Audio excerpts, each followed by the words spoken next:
Hello friends, मैं बजरंग सिंह राजपूत आप सबका आपके अपने YouTube channel BSR maths group पर स्वागत करता हूं। तो दोस्तों, इस क्लास में आज से हम पढ़ रहे हैं आपके रीड फर्स्ट लेवल के मैथ्स को।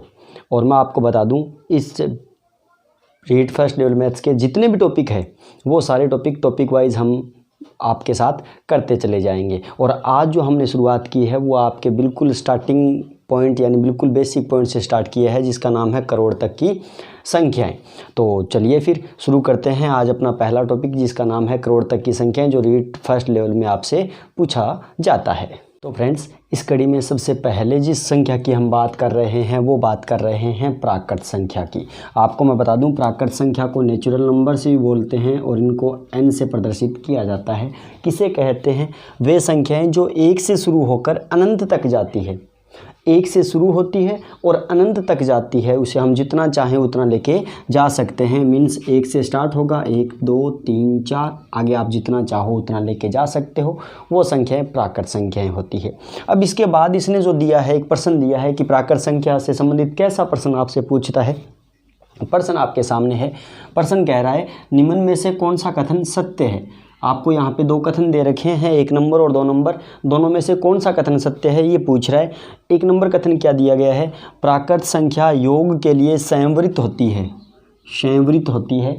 दूसरा कह रहा है प्राकृत संख्या व्यवकलन के लिए संवृत होती है। एक तो कह रहा है योग के लिए संवृत है, दूसरा कह रहा है व्यवकलन के लिए संवृत है। इसमें अब इसने ऑप्शन भी दिया है कि केवल 1 नंबर सही है।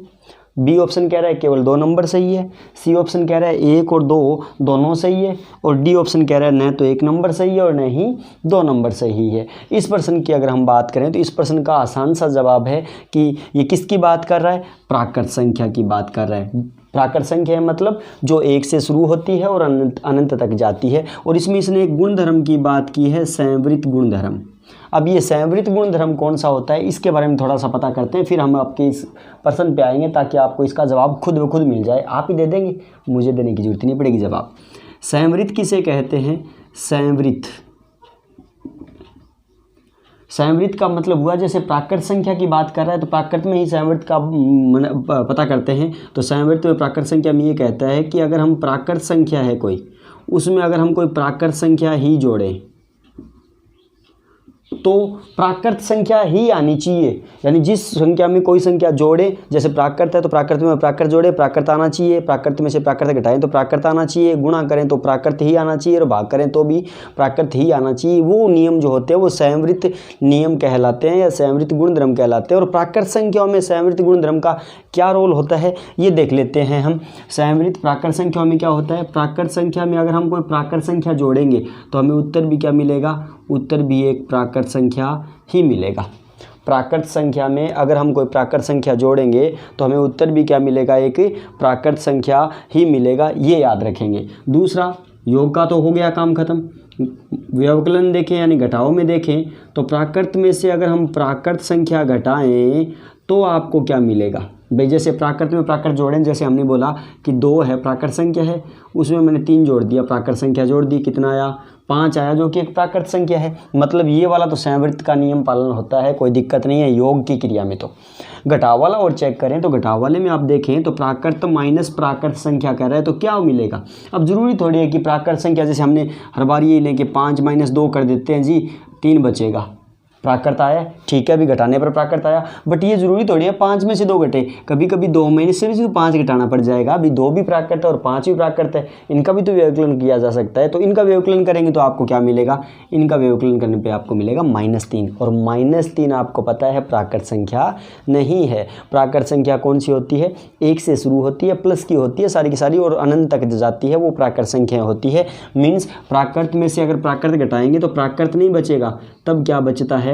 तब बचता है पूर्णांक। माइनस का भी जो हो ना वो पूर्णांक होता है, जो प्लस का और माइनस का दोनों में काउंट होता है। इसके बारे में भी हम पढ़ेंगे आगे, पूर्णांक क्या होता है उसको भी पढ़ेंगे। मीन्स व्यवकलन की जो क्रिया होती है ना वो संवृत नहीं होती। प्राकृत संख्याओं में व्यवकलन की क्रिया संवृत नहीं होती, ये बात ध्यान कर लेंगे, ठीक है।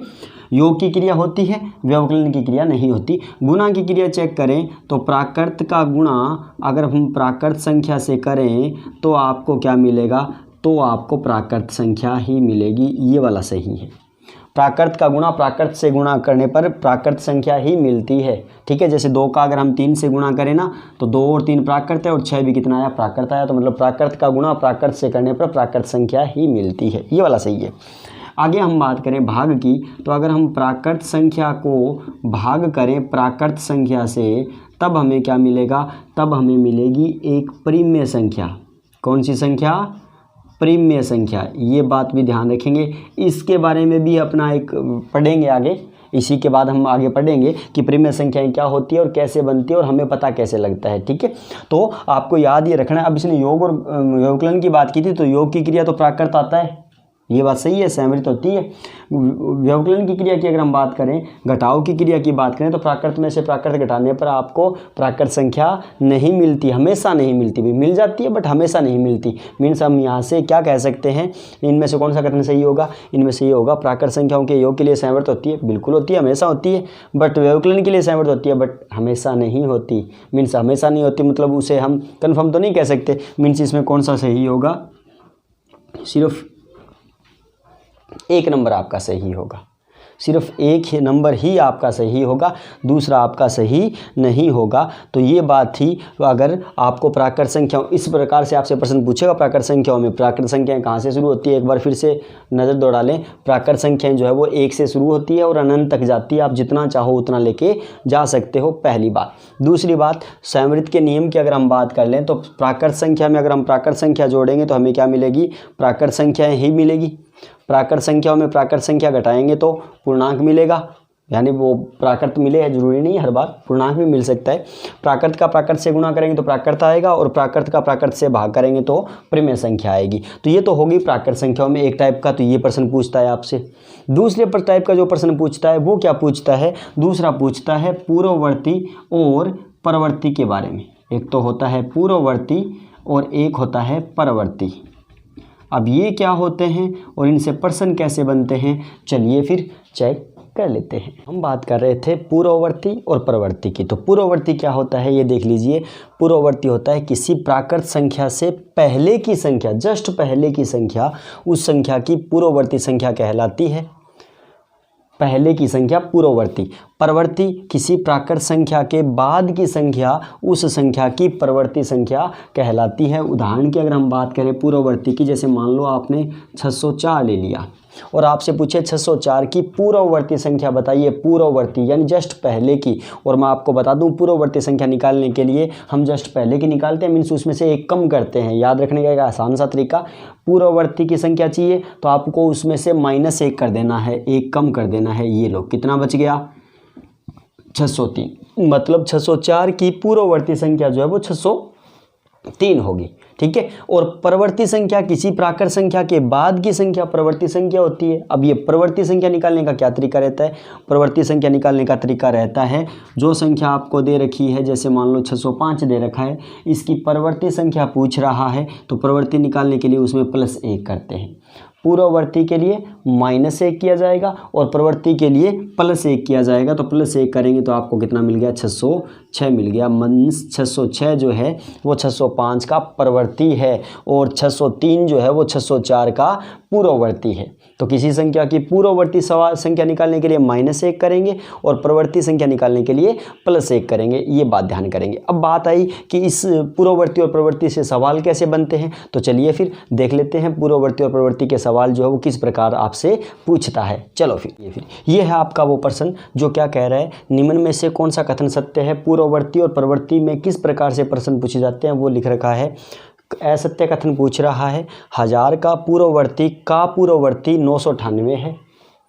बी ऑप्शन कह रहा है 1999 का परवर्ती का पूर्ववर्ती 2000 है। सी कह रहा है 2000 का पूर्ववर्ती का परवर्ती 1999 है, या 3500 का परवर्ती 3503 है। इनमें से आपको असत्य कथन जो है वो छांट के बताना है कि असत्य कौन सा होगा। तो चलिए आपको ये तो पता लग गया कि पूर्ववर्ती कौन सा होता है, पहले वाला, परवर्ती होता है बाद वाले। आपको सिर्फ इत्मीनान से इनको चेक करना है। अब इसने पहले बोला 1000 का पूर्ववर्ती, 1000 का पूर्ववर्ती मतलब पहले वाला कितना हो गया 999 हो गया। इसका पूर्ववर्ती, इसका भी पूर्ववर्ती, तो 999 का पूर्ववर्ती कितना हो गया 998, इसने भी 998 बोला, मीन्स ये वाला कथन सही है, ये वाला सत्य है, कोई दिक्कत नहीं है। 1999 का परवर्ती, 1999 का परवर्ती मीन्स बाद में आने वाला क्या हो गया 2000 हो गया। और 2000 का पूर्ववर्ती, इस 2000 का पूर्ववर्ती पहले वाला क्या हो गया 1999 हो गया। जबकि ये कह रहा है वो तो 2000 है, जो कि नहीं है, हमने खुद चेक किया है। 1999 का परवर्ती 2000 था, 2000 का पूर्ववर्ती 1999 ही होगा, तो ये कह रहे हैं 2000 है, मीन्स ये वाला कथन क्या है असत्य हो गया। तो ये आपका ऑप्शन भी मिल गया। आगे की भी ऑप्शन सही है, चेक करना चाहो चेक कर सकते हो। 2000 का पूर्ववर्ती, तो 2000 का पूर्ववर्ती 1999 हो गया, और इसका पूर्ववर्ती 1999 का पूर्ववर्ती 1998 हो गया, और 1998 का परवर्ती, परवर्ती का मतलब बाद में आने वाला क्या हो गया 1999 हो गया, जो कि ये भी कह रहे सही है। क्लियर है। चलो डी और चेक कर लेते हैं। 3500 का परवर्ती, 3500 का परवर्ती मीन्स पहले बाद वाला, 3500 का बाद वाला यानी 3501 हो गया, 3501 हो गया। इसका परवर्ती, इसका बाद आने वाला 3502 हो गया। इसका भी परवर्ती बाद आने वाला 3503 हो गया, ये भी कह रहे हैं 3503 है, मीन्स ये वाले कथन सही है, बाकी ये वाला कथन असत्य है। तो इस प्रकार से आपसे पूछता है पूर्ववर्ती और परवर्ती के बारे में। तो प्राकृत संख्याएं के जो बेसिक बातें थी वो हमने पढ़ ली, किस हिसाब से आपसे क्वेश्चन पूछता है वो भी पढ़ लिए। अब हम बात करते हैं अपने दूसरी संख्या के बारे में, जिसका नाम है पूर्ण संख्या। कौन सी संख्या? पूर्ण संख्या। ठीक है, तो अब देखते हैं ये पूर्ण संख्या क्या होती है और किस हिसाब से आपसे ये इससे संबंधित प्रश्न पूछता है। अब हम बात कर रहे हैं पूर्ण संख्या, जिसे हम होल नंबर बोलते हैं, और इसे W से प्रदर्शित किया जाता है। पूर्ण संख्या को W से। ये क्या होती है? ये संख्याएं 0 से शुरू, कहाँ से शुरू? 0 से शुरू होकर अनंत तक जाती है, अनंत तक। अब जो आपने पीछे वाली पढ़ी थी प्राकृत संख्या, वो तो शुरू हुई थी 1 से और कहाँ तक गई थी? अनंत तक गई थी। और ये कहाँ से शुरू होती है? ये 0 से शुरू होती है और जाती कहाँ तक है? अनंत तक जाती है। मीन सीधी सी बात यही है कि अगर हम 1, 2, 3 और 4 की बात कर लें तो ये तो आपकी है प्राकृत संख्या, क्योंकि कहाँ से शुरू हुई?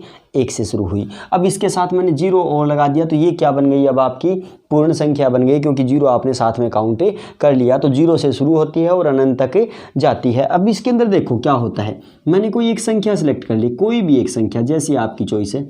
और आपको पता है ये अभी कोई संख्या है, अभी इसे हम प्राकृत संख्या का ही नाम बोलेंगे। अब मैं कहूँ इसमें अगर हम 0 और जोड़ दें, ये लो 0 जोड़ दूँ, कोई संख्या में मैं 0 जोड़ दूं तो हमें क्या मिलेगा? तो आपको पता है कि जी 0 तो जोड़ोगे तो कुछ फ़र्क ही नहीं पड़ेगा, वही संख्या वापस आएगी। तो यही कह रहा हूं दोस्तों, कोई संख्या में अगर हम 0 जोड़ेंगे तो वही संख्या वापस आएगी। और इसी हिसाब से अगर मैं कोई संख्या लूँ, ये लो संख्या ली, और इसमें मैं माइनस कर दूँ 0, तो क्या फ़र्क पड़ेगा? कोई फ़र्क नहीं पड़ेगा। अब माइनस में तो सबको पता है कोई फ़र्क नहीं पड़ेगा, लेकिन ये 0 वाला मैंने क्यों बताया? ये 0 वाला इसलिए बताया कि अगर कोई संख्या में 0 जोड़ने पर कोई फ़र्क नहीं पड़ता, वही संख्या आती है। तो जब कोई संख्या वही वापस आती है, कोई कार्य या क्रिया करने के बाद, चाहे वो प्लस की हो, माइनस की हो, गुणा की हो या भाग की, कोई एक क्रिया करने के बाद वही संख्या आती है, तो उसे हम बोलते हैं तत्समक। क्या बोलते हैं? तत्समक। कोई संख्या में कोई बदलाव नहीं आता, घूम फिर के वही वापस आ जाती है, चाहे आप उसमें कुछ जोड़ दो, चाहे उसमें घटा दो, चाहे गुणा कर दो, चाहे भाग कर दो, कोई इम्पैक्ट नहीं पड़ रहा, मीन्स वही वापस आ रही है। तो उसे हम क्या बोलते हैं? तत्समक बोलते हैं। और तत्समक अब हम यहाँ पे क्या पढ़ रहे हैं? हमने जोड़ा है तो हम इसे पढ़ रहे हैं योज्य तत्समक। क्या पढ़ेंगे? योज्य तत्समक। अब ये योज्य तत्समक क्या होता है? योज्य तत्समक वह मान जिसे किसी संख्या में जोड़ने पर उस संख्या पर कोई प्रभाव नहीं पड़ता, वही संख्या वापस आ जाती है। और क्या जोड़ने पर प्रभाव नहीं पड़ रहा? अभी आप ऊपर देख रहे हो कि जी अगर कोई संख्या में हम 0 जोड़ देंगे तो कोई प्रभाव नहीं पड़ेगा, मीन्स वही संख्या वापस आएगी। अब वही वापस आ रही है, मीन्स क्या जोड़ने पर? 0 जोड़ने पर। तो मतलब क्या हुआ? 0 जो है वो क्या होता है? योज्य तत्समक होता है। आगे बात समझ में? 0 योज्य तत्समक होता है, मीन्स 0 में अगर आप कोई संख्या जोड़ देते हो तो वही संख्या वापस आती है, कोई इम्पैक्ट नहीं पड़ता। तो हम 0 को क्या बोलते हैं? 0 को बोलते हैं अपना योज्य तत्समक। लेकिन अगर मैं कोई संख्या लूँ, ये लो ठीक है। और इस संख्या में अब देखो योग किया, कोई दिक्कत नहीं था, अब मैं घटाव करूं तो क्या हो गया, कोई फर्क पड़ेगा? कोई फर्क नहीं पड़ेगा, वही संख्या वापस आएगी। अब चलते चलते मैं इसका गुणा और करके चेक कर लेता हूँ। संख्या ली मैंने कोई और उसको गुणा कर दूँ 0 से, तो भाई तो पंगा हो गया जी। क्या हो गया? पंगा ये हो गया कि 0 हो गया। अब वही संख्या वापस नहीं आई। मीन्स 0 जो है वो योग में काम करता है, योज्य में काम करता है, घटाव में भी करता है, लेकिन घटाव व्यवकलन तत्समक नहीं होता, सिर्फ योज्य तत्समक होता है। तो योज्य तत्समक क्या होता है? 0 होता है, जिसे कोई संख्या में जोड़ने पर कोई प्रभाव नहीं पड़ता। तो जी गुणा करने पर हमें 0 मिल गया, मीन्स वही संख्या वापस तो नहीं आई। अगर इसी हिसाब से मैं कहूँ कि कोई संख्या मैंने ली है, ये लीजिए, और उस संख्या में मैं भाग कर रहा हूँ 0 का, कोई संख्या में 0 का भाग कर रहा हूँ, तो आपको क्या मिलता है? तो मिलता है अनंत, अपरिभाषित, यानी हम उसको परिभाषित नहीं कर सकते अभी तक, ठीक है। और अगर 0 हम ऊपर ले लें, 0 बटा कोई संख्या ले लें, ये लो, तो क्या मिलेगा? 0 में कोई भी संख्या का भाग दो, क्या मिलता है? 0 मिलता है। तो पूर्ण संख्याओं में हमने जिसको साथ में जोड़ा था, किसको जोड़ा था? 0 को जोड़ा था। 0 में जो जो खास बातें होती है वो हम पढ़ रहे हैं कि 0 को कोई संख्या में जोड़ दें या घटा दें तो कोई संख्या पर कोई प्रभाव नहीं पड़ता। गुणा करने पर वो पूरे मान को 0 कर देता है, और अगर कोई संख्या में 0 का भाग देते हैं तो वो अपरिभाषित है, हम उसे परिभाषित नहीं कर सकते। और अगर कोई 0 में कोई संख्या का भाग देते हैं तो उसका मान हमेशा ही कितना होता है? 0 होता है। इसी हिसाब से जैसे योज्य तत्समक मिलता है, वैसे ही आपको एक तत्समक और मिलता है जिसे हम बोलते हैं गुणन तत्समक। गुणन तत्समक। अब ये गुणन का नाम से पता चल रहा है आपको। गुणन तत्समक, ऐसा मान जिसे किसी संख्या से गुणा कर दो, संख्या पर कोई प्रभाव नहीं पड़ता। जैसे मैंने कोई संख्या ली, ये लीजिए, अब इस संख्या को मैं किस से गुणा करूं कि इस संख्या पर कोई प्रभाव नहीं पड़े, यानी जो संख्या आपने ली है वो कि वो ही वापस आ जाए। तो आप बोलोगे कि जी 1 से गुणा कर दो, कोई फर्क नहीं पड़ेगा। तो 1 से गुणा करने पर कोई फर्क नहीं पड़ रहा, और जिस संख्या से गुणा करने पर टोटल संख्या पर कोई प्रभाव नहीं पड़ता, तो वो संख्या क्या कहलाती है? वो आपका कहलाता है गुणन तत्समक। तो ये क्या है? गुणन तत्समक। अब यहाँ से आपको 2 बातें याद रखनी है। योज्य तत्समक हमेशा क्या होता है? 0 होता है, सॉरी, योज्य तत्समक हमेशा क्या होता है? 0 होता है, और गुणन तत्समक हमेशा क्या होता है? 1 होता है। अब इससे संबंधित प्रश्न जो है वो देख लेते हैं, आपसे प्रश्न कैसे पूछता है योज्य तत्समक और गुणन तत्समक के बारे में। तो कह रहा है आपको निम्न में से कौन सा कथन असत्य है? असत्य कथन आपको छांट के बताना है। ये आपके योज्य तत्समक और गुणन तत्समक यानी पूर्ण संख्याओं से संबंधित प्रश्न है। इस हिसाब से आपको रीट के अंदर प्रश्न पूछता है। सवाल पहला इसका क्या दे रखा है? असत्य बताना है। पहला कह रहा है गुणन तत्समक सदैव 1 होता है।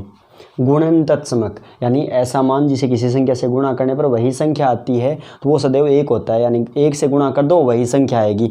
बिल्कुल जी होता है, मतलब ये कथन तो सत्य है। योज्य तत्समक सदैव 1 होता है। योज्य का मतलब जोड़ना होता है, जोड़ने पर वही संख्या आए तो वो 1 होता है कि जी 1 जोड़ दो तो वही संख्या आ जाएगी।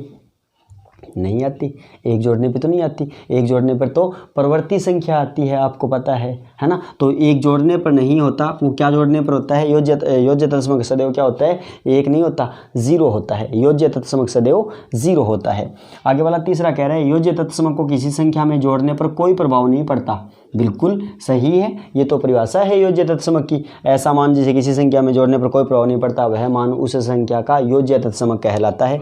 और गुणन तत्समक को किसी संख्या से गुणा करने पर कोई प्रभाव नहीं पड़ता, ये कथन भी सत्य है। तो आज की क्लास में हमने पढ़ा किसे? एक तो नेचुरल नंबर यानी प्राकृत संख्या को, और एक होल नंबर पूर्ण संख्या को। इसके अलावा अपने रह गई एक परिमेय संख्या, उसके बाद एक दशमलव रह गया, ठीक है। उसके बाद आपका रह गया एक दशमलव पर शांत या अशांत, और एक फिर बार वाली संख्या। इनको पढ़ेंगे, और उसके साथ साथ हम पढ़ेंगे पूर्णांकों के भी बारे में, पूर्णांक भी आएंगे आपके, और उसके बाद हम आगे चलेंगे। अगर आपने आज की ये वीडियो यहाँ तक देखी है तो मीन्स वीडियो आपको पसंद आई है, तो प्लीज़ वीडियो को लाइक ज़रूर कर दीजिए। और अगर आपने चैनल सब्सक्राइब नहीं किया हुआ तो प्लीज़ चैनल का भी सब्सक्रिप्शन ले ही लीजिए, और साथ में जो घंटे का बटन है उसे भी प्रेस कर दीजिए, जिससे कि जब भी आपको किसी भी टॉपिक पर, स्पेशली रीट की कंटिन्यू क्लासें लगेंगी, सारे टॉपिक करवाऊंगा टॉपिक वाइज, ठीक है। ये 1000 तक 1 करोड़ तक की संख्याओं का पहला पार्ट है, इसके आगे भी पार्ट्स आएंगे, क्रम से आएंगे। तो अगर आप उन्हें मिस नहीं करना चाहते तो प्लीज़ चैनल को भी सब्सक्राइब भी कर लें और इसे आगे भी शेयर करें। तो मैं आपसे मिलूंगा दोस्तों नेक्स्ट वीडियो में, जिसमें हम बात करेंगे इसी करोड़ तक की संख्याओं के दूसरे भाग के बारे में। तब तक के लिए सभी को शुभ डे।